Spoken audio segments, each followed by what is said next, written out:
Eles são considerados pelos estudiosos como verdadeiros museus a céu aberto. Muitos estão em precário estado de conservação. Ainda assim, são um espaço para a preservação da memória das pessoas. Em algumas cidades do planeta, chegam a ser ponto turístico. O tema deste programa são os cemitérios, mais exatamente, a arte em cemitérios.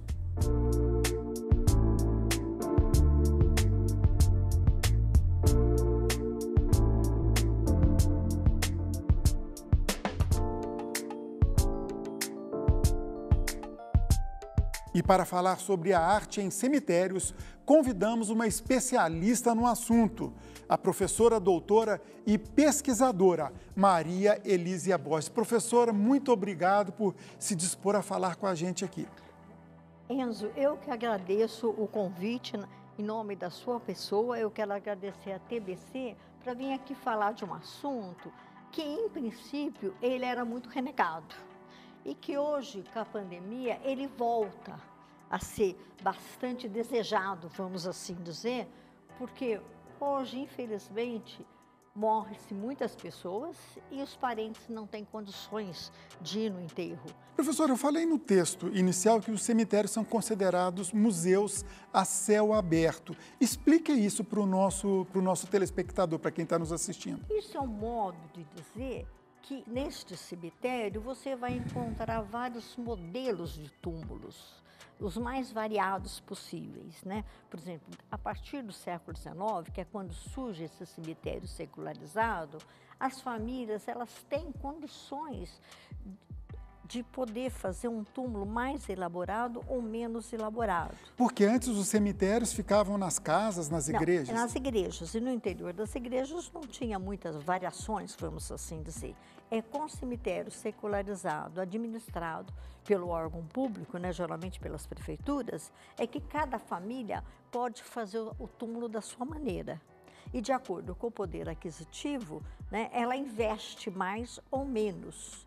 E ela sempre procura adotar estilos artísticos que estão ali na rua, na cidade. Isso é uma casa neoclássica, uma casa moderna, um ecletismo, que são estilos artísticos muito comuns, encontrados nos centros das cidades e que também eles são projetados no cemitério. Um cemitério marca também o retrato de uma época da pessoa que está sendo lembrada. Cada período histórico, vamos dizer, a família tenta adotar aquele modelo, aquele estilo, que é estilo de época.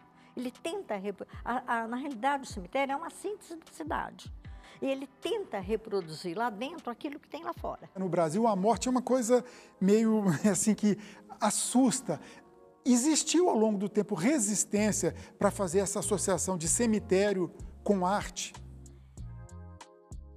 Não, porque esse cemitério secularizado, ele já começa a surgir na época da ascensão da burguesia, fim do século XIX na Europa e depois aqui no Brasil, né?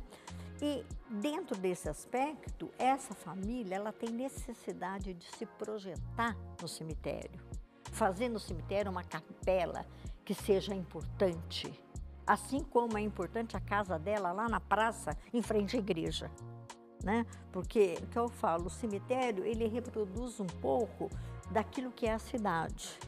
E quando eu falo e que as pessoas falam cemitério a céu aberto, é justamente porque você vai ter vários estilos artísticos no mesmo espaço. O museu tem uma curadoria, no museu aquilo que a curadoria determina. Agora, no cemitério não, é aleatório.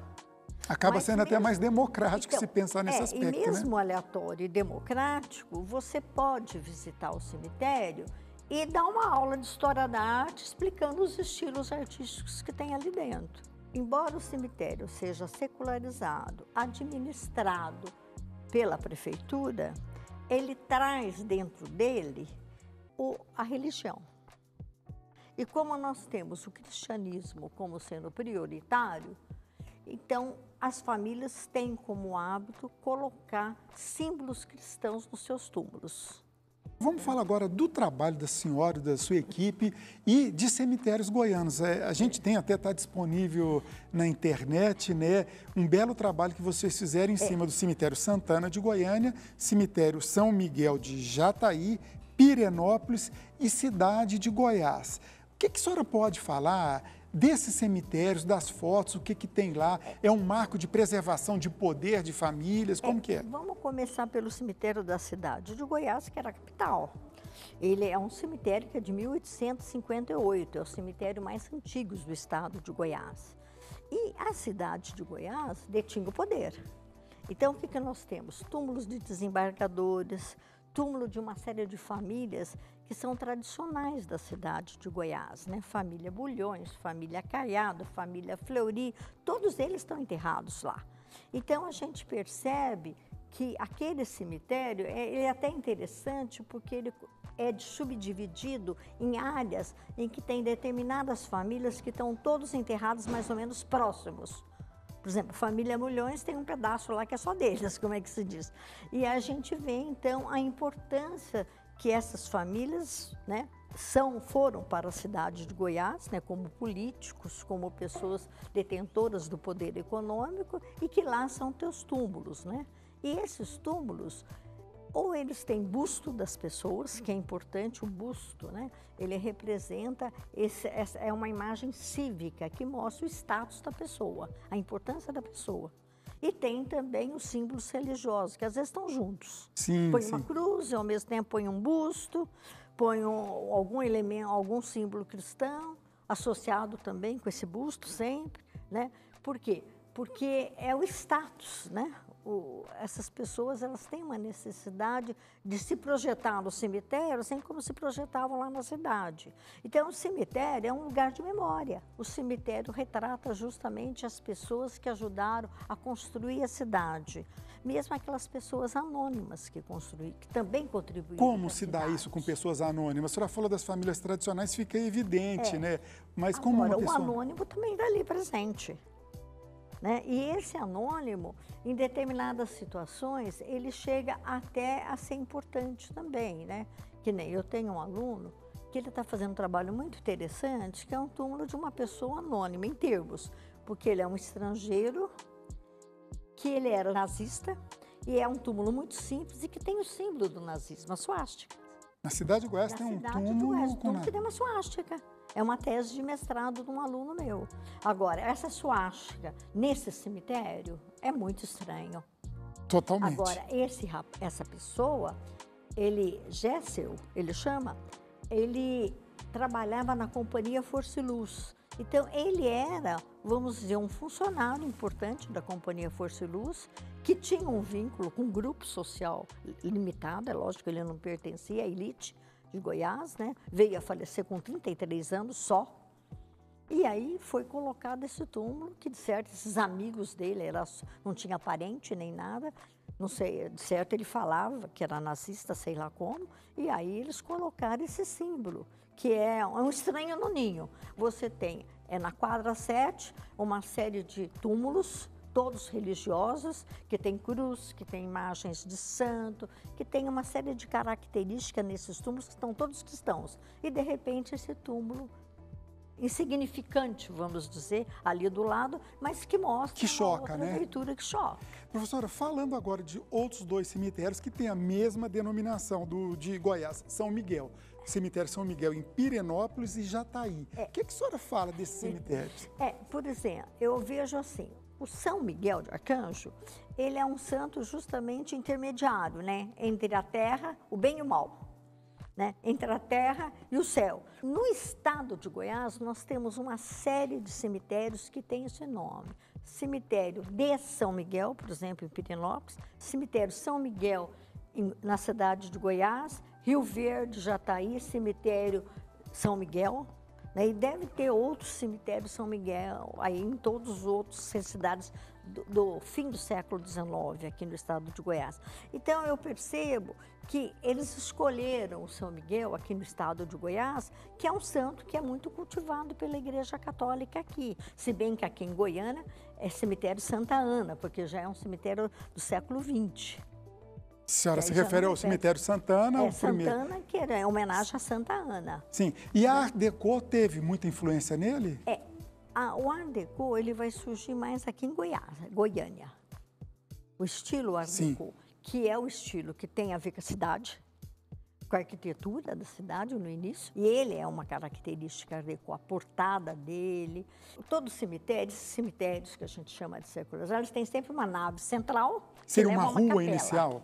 Que leva a uma capela. E depois são os setores, quadra 1, quadra 2, quadra 3. O esquema é mais ou menos o mesmo, quadrangular, né?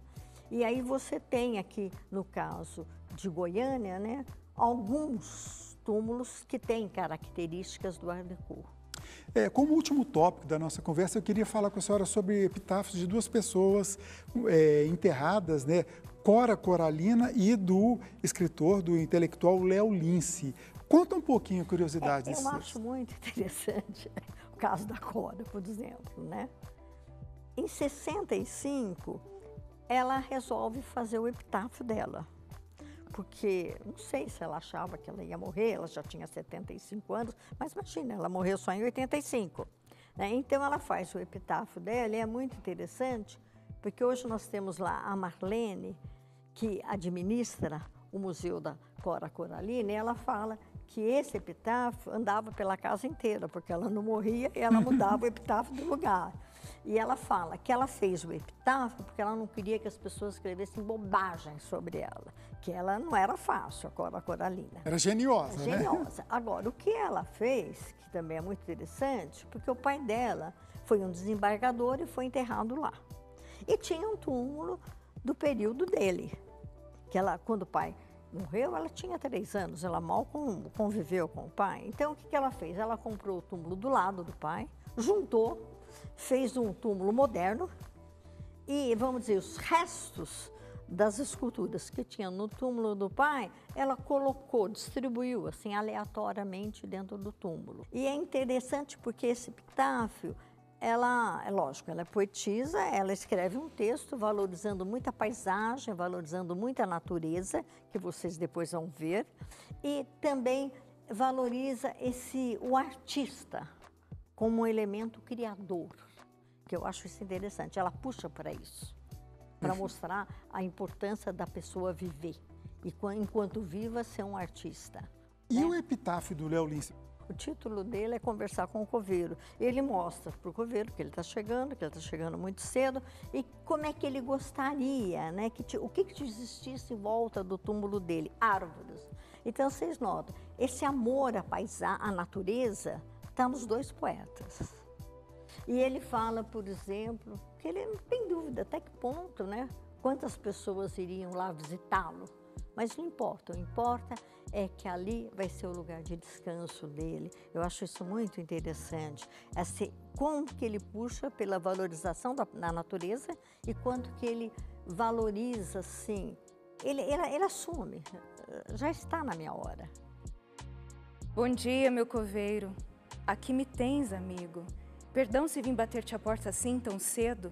Madruguei para a morte e madrugou comigo para cantar a vida em coro o passaredo. Eu venho procurar o derradeiro abrigo, 7 palmos de chão à sombra do arvoredo. Recolhe-me, piedoso, à calma do jazigo. Não vês que tenho o corpo enregelado e quedo? Quero um cipreste ao lado e açucenas em torno. Do meu leito final é bastante esse adorno. Bem poucos hão de vir saber quem dorme aqui. O vento a soluçar nas ramas do cipreste e uma gota de orvalho em cada flor agreste bastam para dizer ao mundo que eu morri. Léo Lince. Professora, muito interessante, gostei muito da conversa com a senhora, agradeço mais uma vez a senhora ter vindo aqui conversar com a gente. É um prazer estar aqui com vocês falando um pouquinho sobre esse assunto. Muito obrigado mais uma vez, professora. TBC Memória, ajudando a preservar a história de Goiás.